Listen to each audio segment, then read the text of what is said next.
anak-anak ibu semuanya. Gimana nih kabarnya pada hari ini?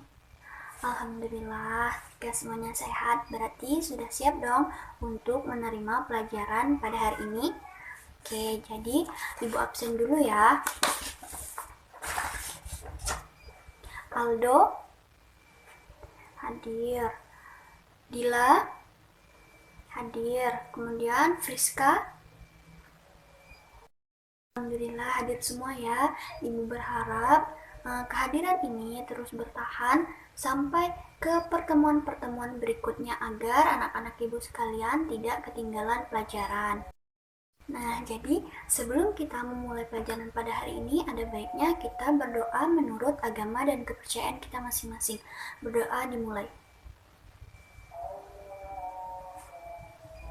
Berdoa selesai. Nah, ada yang tahu tidak hari ini kita akan membahas tentang apa? Ada yang tahu? Nah, jadi sebelumnya kan kita sudah mempelajari tentang sistem gerak pada manusia. Jadi sekarang ibu minta anak-anak ibu semua untuk berdiam diri terlebih dahulu, berdiam diri sejenak dan rasakan apa yang terjadi pada tubuh kalian. Sudah? Nah, ibu ingin bertanya, apakah ada aktivitas lain dari tubuh kita pada saat kita berdiam diri? Apa itu? Oke, bernapas. Apa yang kalian lakukan saat bernapas? Oke, menghirup udara. Nah, bagaimana cara udara itu bisa masuk ke dalam tubuh kita? Ada yang tahu? Melalui hidung, dada, paru-paru. Oke, terima kasih ya anak-anak atas jawabannya. Jadi, dari diskusi kita tadi, maka dapat disimpulkan bahwa materi kita pada hari ini adalah tentang sistem pernapasan. Ada yang tahu apa itu sistem pernapasan? Atau ada yang tahu tidak bagaimana udara itu bisa masuk ke dalam tubuh kita? Tidak tahu ya. Jadi hari ini ibu akan menjelaskan tentang sistem pernapasan pada manusia, kemudian penyakit-penyakit apa saja yang ada pada sistem pernapasan manusia, serta upaya apa yang dapat kita lakukan untuk menjaga sistem pernapasan kita. Mohon disimak ya materi yang akan ibu jelaskan. Nah, jadi bagaimana sih Bu udara itu bisa masuk ke dalam tubuh? Jadi melalui hidung udara akan masuk dengan baik. Nah, di dalam hidung ini terdapat rambut-rambut halus yang berfungsi untuk menyaring udara yang masuk. Kemudian dari hidung udara akan menuju ke faring. Faring inilah yang menjadi tempat pertukaran antara udara dan makanan. Dari faring udara akan menuju ke laring, menuju trakea dan masuk ke dalam bronkus. Dua cabang ini kita ibaratkan sebagai bronkus. Bronkus ini memiliki cabang-cabang lain yang disebut dengan bronkiolus. Nah, bronkus dan bronkiolus inilah yang menyediakan jalan bagi udara yang ingin masuk ke dalam paru-paru maupun yang ingin keluar dari paru-paru. Selain bronkus dan bronkiolus, terdapat juga alveolus. Nah, dua balon ini kita ibaratkan sebagai alveolus. Alveolus ini sebagai tempat untuk pertukaran antara oksigen dan karbon dioksida. Kemudian ada diafragma. Diafragma ini merupakan otot utama yang kita gunakan saat kita bernapas. Jadi setelah pertukaran antara oksigen dan karbon dioksida itu selesai, maka selanjutnya udara yang mengandung oksigen akan dibawa naik oleh pembuluh darah kapiler ke jantung yang selanjutnya disebarkan ke seluruh tubuh. Kemudian udara yang mengandung karbon dioksidanya dibawa kemana, Bu? Ada yang tahu? Nah, jadi udara yang mengandung karbon dioksida akan dibawa naik ke atas, keluar melalui trakea, laring, faring, selanjutnya keluar melalui hidung. Jadi udara yang kita hembuskan itu adalah karbon dioksida. Di sini Ibu akan menunjukkan bagaimana gambaran manusia saat bernapas. Jadi di sini ada botol, yang mana jika Ibu tekan botol ini, maka balon akan mengembang.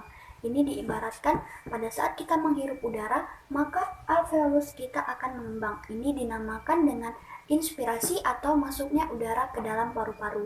Nah, kemudian jika Ibu kembalikan botol ini seperti semula, maka balon akan mengempis. Ini diibaratkan juga pada saat kita menghembuskan udara, maka alveolus kita akan mengempis. Ini dinamakan dengan ekspirasi atau keluarnya udara dari dalam paru-paru. Nah, jadi begitulah gambaran sederhana pada saat manusia itu bernapas. Sebenarnya anak-anak ibu sekalian, pada saat manusia itu bernapas, ada banyak sekali organ-organ yang ikut bekerja sama. Nah, jadi jika ada salah satu saja organ yang tidak menjalankan fungsinya dengan baik, itu akan menyebabkan sistem pernapasan manusia itu terganggu. Nah, sekarang kita akan membahas tentang apa saja penyakit pada sistem pernapasan manusia. Nah, jadi penyakit pada sistem pernapasan manusia itu ada banyak ya. Yang akan Ibu bahas kali ini hanya beberapa saja. Yang pertama yaitu ada influenza. Nah, influenza ini merupakan penyakit pada sistem pernapasan yang sangat umum dan pastinya anak-anak ibu semua sudah pernah mengalaminya. Penyakit influenza ini disebabkan oleh virus dan sangat mudah sekali menular, di mana pada saat kita terkena cairan bersin ataupun batuk dari penderita, maka kita pun akan mudah tertular. Kemudian yang kedua ada kanker paru-paru. Penyakit ini sangat berbahaya dikarenakan ada sel kanker di dalam paru-paru penderita, yang mana jika ini dibiarkan terus-menerus maka akan mengganggu organ-organ yang lain. Kemudian yang ketiga ada tuberkulosis atau TBC. Penyakit TBC ini disebabkan oleh bakteri Mycobacterium tuberculosis, di mana penyakit ini menyerang paru-paru yang menyebabkan dinding alveolus penderita itu terdapat bintil-bintil. Nah, kemudian yang keempat ada asma. Pasti anak-anak ibu sekalian pernah mendengar kata asma kan? Nah, asma ini merupakan penyakit penyempitan saluran pernapasan, di mana penyakit asma ini disebabkan karena alergi debu, alergi polusi, alergi serangga, atau alergi rambut-rambut halus. Nah, asma ini juga dapat timbul pada saat suhu lingkungan di sekitar penderita itu dingin. Kemudian yang terakhir ada pneumonia. Pneumonia ini sering juga disebut dengan coronavirus.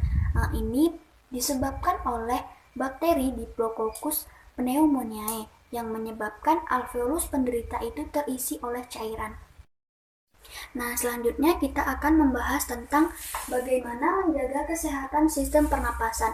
Jadi yang pertama itu kita dapat lakukan dengan rutin berolahraga. Karena apa?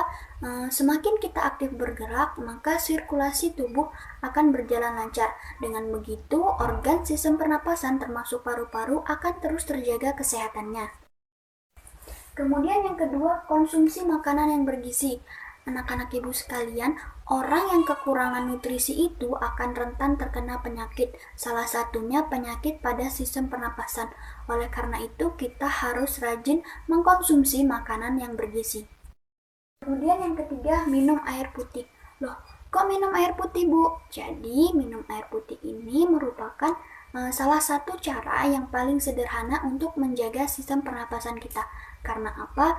Pada saat kita banyak minum air putih, maka mukus atau lendir yang setiap hari menumpuk di saluran pernapasan kita itu akan mudah larut sehingga kita terhindar dari gangguan sistem pernapasan. Kemudian yang keempat, tidak merokok. Nah, merokok ini sangat berbahaya dan paling banyak menyebabkan penyakit pada sistem pernapasan.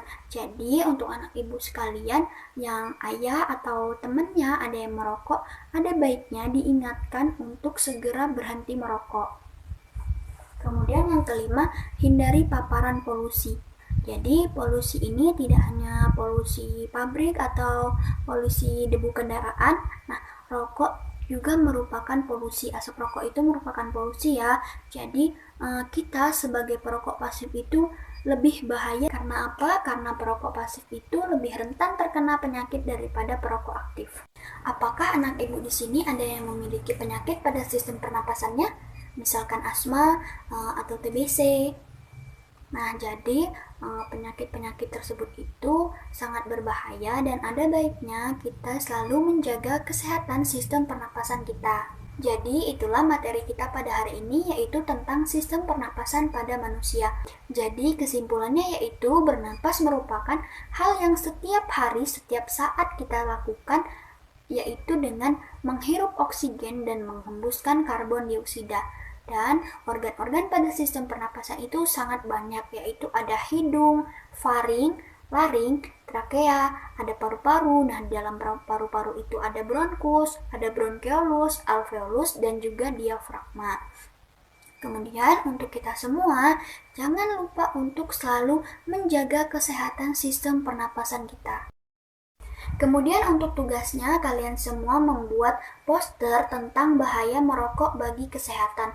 Nah, ini dikerjakan secara berkelompok ya. Satu kelompok terdiri dari 3 orang, nah itu kalian bebas menentukan teman sekelompoknya. Tugas ini dikumpulkan minggu depan di WA Group, sekalian kalian presentasi tentang poster yang telah kalian buat. Mungkin kita cukupkan dulu materi kita pada hari ini, sampai bertemu minggu depan. Semoga kalian semua sehat selalu, anak-anak ibu dalam lindungan Allah, dan apa yang kita pelajari hari ini menjadi berkah dan bermanfaat bagi kita semua.